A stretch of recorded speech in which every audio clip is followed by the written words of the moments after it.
aos 10, 11 anos, foi quando eu de facto já estava na escola, me senti que era diferente porque me sentia como uma menina, comecei a maquilhar-me, a deixar de comer na escola para vestir as roupas femininas, e aí nessa altura eu percebi que de facto que era diferente das outras crianças.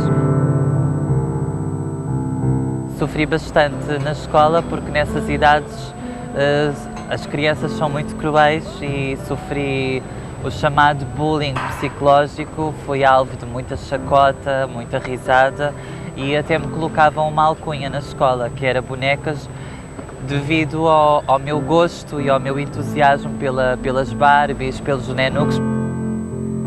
A família, de facto, não compreendia o que se estava a passar. Chegou ao ponto de confundir, portanto, o meu processo e toda esta situação com a homossexualidade, que são coisas completamente distintas. Obviamente que para os meus pais foi um choque, nomeadamente para a minha mãe. Levou-me a vários psicólogos, que foi a forma mais adequada que a família achou para tentar perceber o que se estava a passar comigo. Esta situação arrastou-se durante muitos anos. Este ano faz precisamente 6 anos que eu fiz a cirurgia de reatribuição de sexo. Sinto uma mulher liberta, acho que a cirurgia mudou a minha vida a todos os níveis, não só a nível profissional, mas como a nível pessoal, porque eu era uma pessoa amargurada, era uma pessoa infeliz, era uma pessoa sem vida, digamos assim. Desde criança, o único refúgio que eu tinha, que é de salientar, sempre foi a música. Para mim, a maior felicidade foi, de facto, poder regressar ao que eu sempre gostei de fazer desde criança e que foi o meu refúgio na plenitude de mulher. O Nuno Ribeiro, de facto, nunca existiu e já ficou esquecido e acho que ficou enterrado.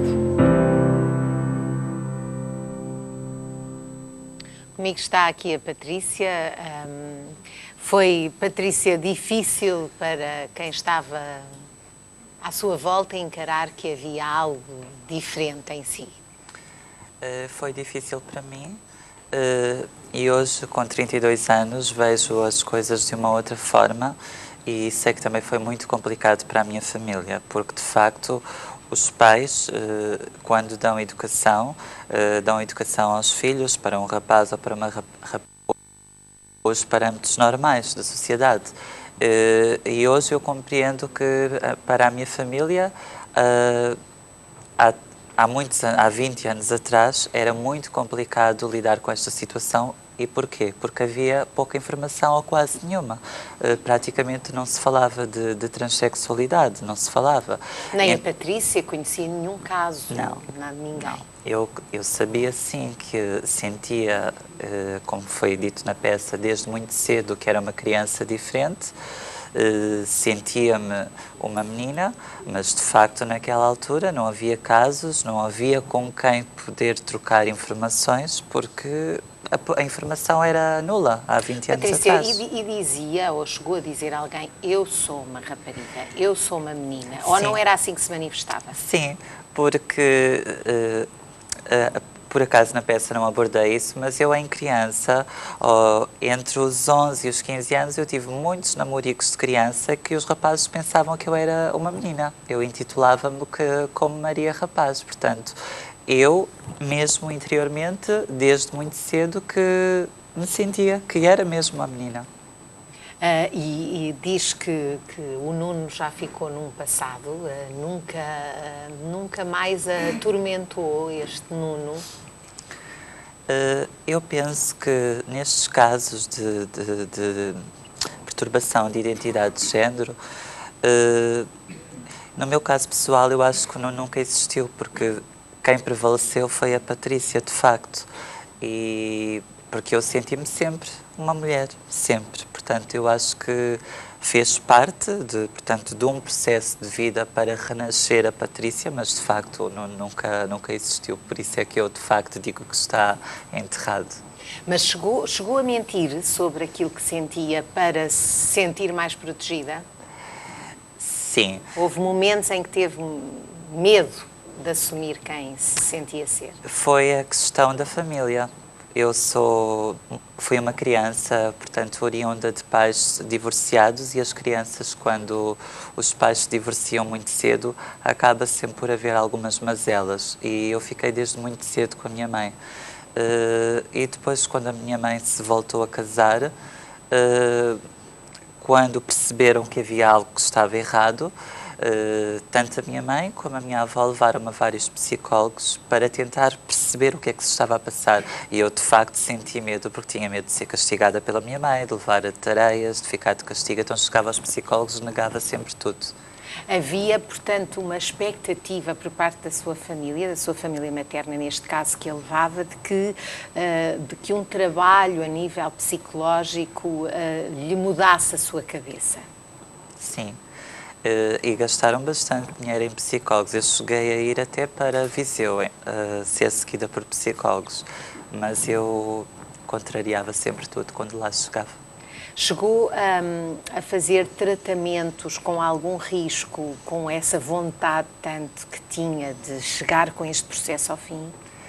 Infelizmente fiz algumas loucuras na minha vida, e hoje aconselho às pessoas que estão a passar por um processo de transição a não fazê-lo.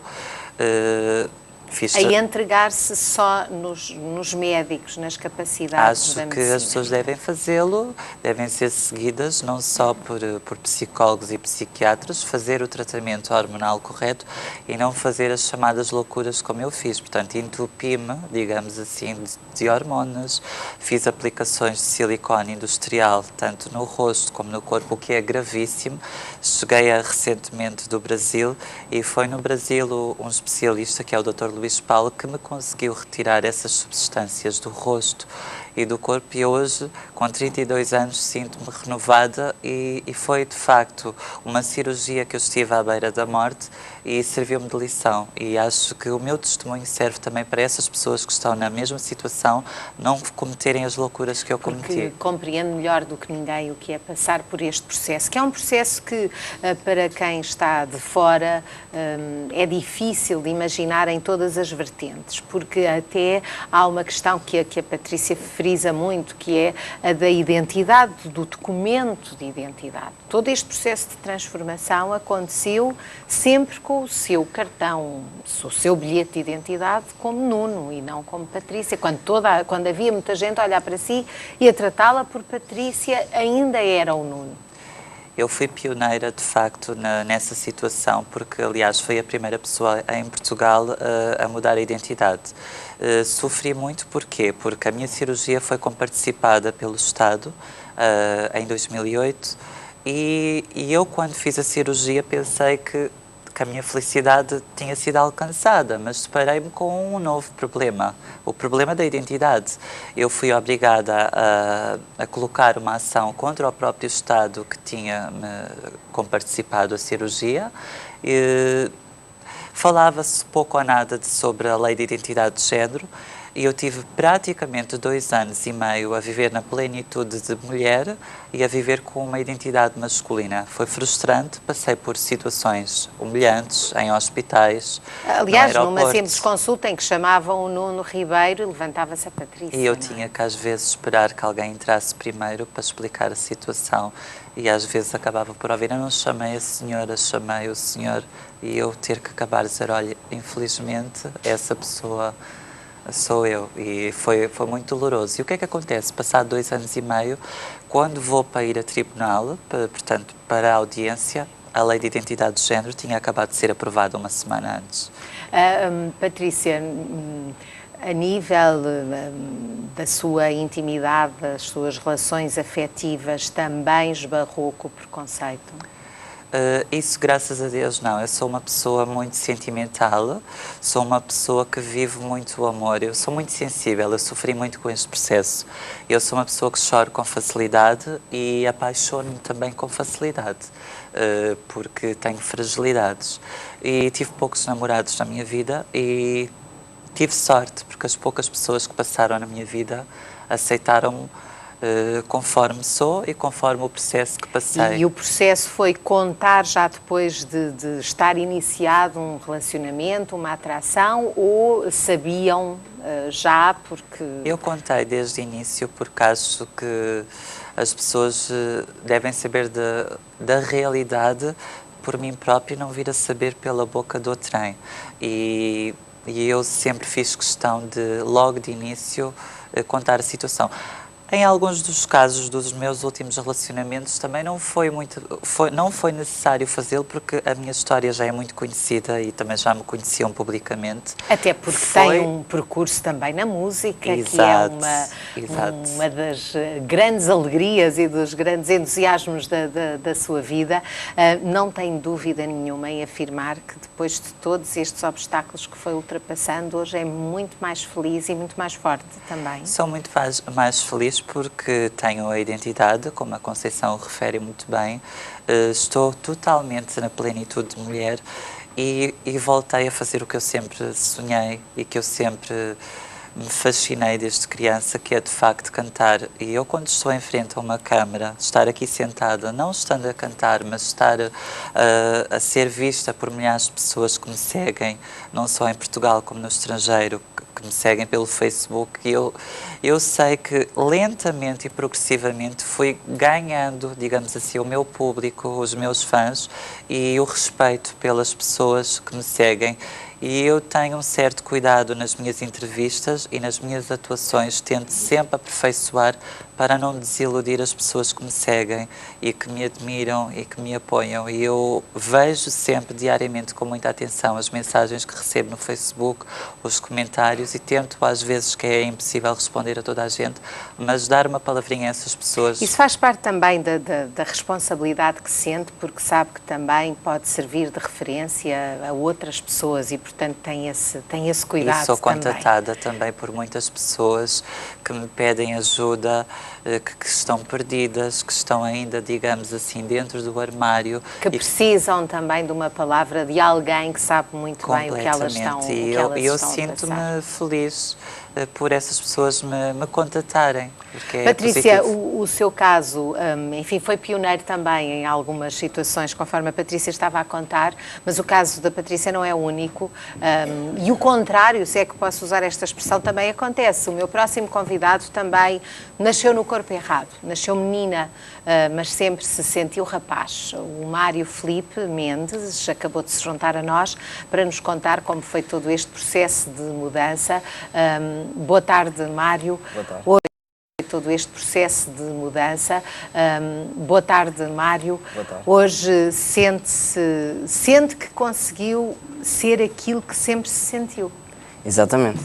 Sinto-me uma pessoa muito mais feliz. O que nunca fui, antes de mudar. Nunca foi. Eu não sei se esteve a ouvir as palavras da Patrícia, sim, mas sim. Foi desde muito pequenino que percebeu que não era como as outras meninas. Exatamente. Não brincava com bonecas. A minha família dava-me brinquedos de menina e eu basicamente tinha tudo nas caixas. Não utilizava nada. Exatamente. Não brincava tudo com que nada. Era bonecas, até chegaram a dar bonecas meninos. novas em caixa. Tudo. Não brincava com nada disso. Comecei a sentir isto a partir do momento em que o meu corpo começou a desenvolver. Os peitos. Coisa que não fazia sentido nenhum. Isso era um embaraço enorme. Enorme. E eu apertava-os para não se sentir. Isso era uma sensação de que não o largava, ou seja, porque todos os dias olhava para si e tinha um corpo que não queria. Exatamente. Eu até me restringia de olhar para o espelho, porque não Fugia gostava disso. daquilo que via. E era um transtorno imenso todos os dias ter que me levantar muito mais cedo para ter que apertar os peitos, coisa que era muito difícil, principalmente no verão, porque suava bastante e magoava. Mas era uma coisa que tinha que ser, porque senão eu não conseguia andar na rua e mesmo assim era muito complicado. Principalmente fosse para onde fosse, eu passei sempre assim, basicamente despercebido. Sempre teve aquele tom masculino, vestia-me sempre a rapaz, cabelo curto, passava despercebido. Isolava-se? Muito. Aliás, eu contei isto muito tarde à minha família. O que é isso de contar muito tarde? Foi quando? Só mesmo quando iniciei o processo da parte psicológica. Tinha eu 22 anos. E esse assunto, desse seu desconforto, dessa sua infelicidade, nunca foi abordado durante esse tempo todo, até aos 22 anos, não é? Não, sempre me reservei muito sozinho. Nem com amigos, nem com amigas, nem com... Quando conheci a minha namorada tinha eu 18 anos. Foi a melhor coisa que me podia ter acontecido. Porque foi ela que sempre me apoiou. Consultas sempre teve presente. Cirurgias agora, até este momento, está presente. Neste momento está ali presente. Amanhã só operado vai estar presente. Uma namorada que conheceu o Mário quando o Mário ainda era Mara. Exatamente. Exatamente. Coisa que quando eu a conheci, ela pensou que eu fosse um rapaz. E eu apresentei-me como tal. Só que depois tive que contar a verdadeira realidade, que eu tinha um nome feminino, ao fim e ao cabo tinha um corpo feminino, mas o que eu sentia na minha cabeça é que eu era um rapaz, como sempre Portanto, fui. sempre sentiu que queria que qualquer relacionamento que tivesse seria sempre com uma rapariga? Sempre. Olhava para as raparigas? Sim. Eu lembro perfeitamente quando entrei, principalmente para o 5º ano, tinha eu mais ou menos 10 anos, tive a minha primeira paixão. E foi esquisito, porque nunca contei essa rapariga, não é? Porque eu não sabia como é que ia lidar com a situação, porque era uma pessoa que até me dava bem. E As palavras nunca lhe saíram? Não. Sempre reservei muito, eu nunca tive uma relação muito próxima com os meus pais. Não digo que a culpa seja deles, em parte também foi minha. Acho que ambas as partes deviam se ter aproximado mais. Esteve em silêncio tempo demais, Mara? Tempo demais. E foi isso que me causou mais transtorno e mais sofrimento. São muitos anos da sua vida, do desenvolvimento da infância para a adolescência, para a idade adulta, com esse silêncio todo, esse segredo. Não lhe faziam reparos à maneira de vestir, sim, à maneira de estar. Oh, Mara, vestes de maneira... Oh, vestes uns vestidinhos, usa uns saltos altos. Ouviu isso muitas vezes? Muitas vezes. Por parte de quem? Muitas vezes. Da minha família, principalmente. De amigos conhecidos da minha família. Se chamava Maria Rapaz, por andar sempre no meio dos rapazes a jogar a bola. Aliás, e era bem integrado pelos outros rapazes? Sim. Por acaso nunca recebi assim muito tipo de preconceito. Recebeu mais preconceito por parte do sexo feminino do que do sexo masculino? Mais... Sim. Exatamente. Feminino, se calhar, não compreendiam tanto, lá está, porque as raparigas, não é? Diziam assim, tu afinal és rapariga, devias te vestir como nós e lidar como nós somos. Mas eu nunca me senti assim, nunca me senti mulher. Aquilo não fazia sentido. A minha cabeça sempre foi masculina, sempre foi de homem. E o que eu mais desejava era todos os dias deitava-me na cama, sozinho, a pensar, acordava, nascia com o corpo que realmente eu queria. O Mário já é Mário nos seus documentos? Já. Desde o ano passado. Isso foi muito importante? Foi extremamente importante. Porque vamos a qualquer lado, eu mostrava o meu BI e as pessoas ficavam, Mara, como é que é possível? Nome de rapaz. Olhavam para mim, uma coisa não tinha a ver com a outra, aquilo não se identificava e isso era muito transtorno para mim. E principalmente quando ia às consultas, que ainda não tinha o nome mudado, chamavam-me Mara, não é, para entrar, e eu ficava a olhar para todo lado. Como a quem? Toda a gente, eu era o foco da informação, toda a gente olhava para mim. Como a quem? Parece um rapaz, estão a chamar Mara, não. Se calhar enganaram-se. Eu imaginava tanta coisa na minha cabeça que você não tem noção.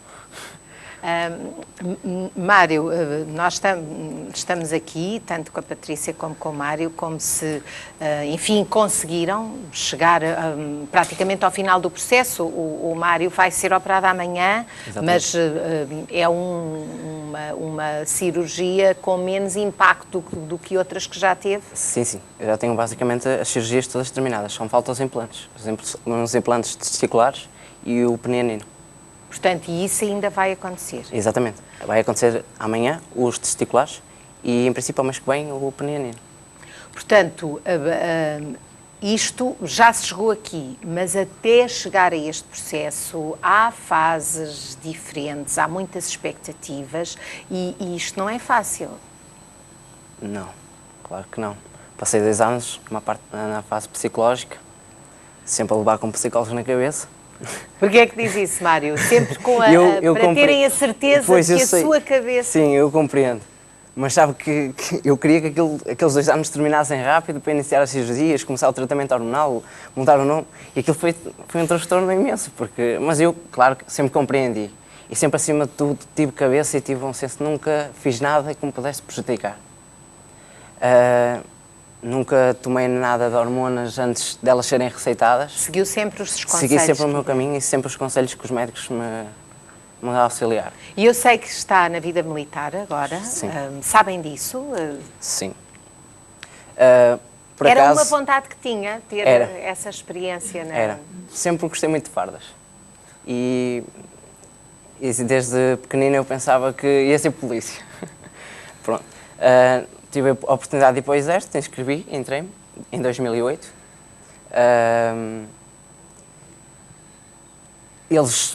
Tive que contar, estava numa instituição militar e tive que contar da situação, que estava no processo em que estava, levei requerimentos, papeladas e sempre me trataram muito bem. Porque pode haver esse receio, até por parte de quem está a ouvir-nos, que as pessoas têm preconceito. Quer dizer, mesmo Sim. quando acham que não têm, às vezes têm, mesmo quando não assumem, às vezes têm. E quando se pensa no Exército, pensa-se, bom, como claro. É que será que o Mário, com esta história, foi recebido? Como é que lidam com ele? Tinha algum receio disso? Tinha. Tinha bastante receio. Mas eu acho que uma pessoa tem que arriscar. E acima de tudo eu sempre tive a cabeça no lugar e pensei assim, eu acima de tudo quero ser feliz e tenho que me sentir bem comigo próprio. E a opinião dos outros não conta. O importante é eu estar bem. Uma salva de palmas para isso.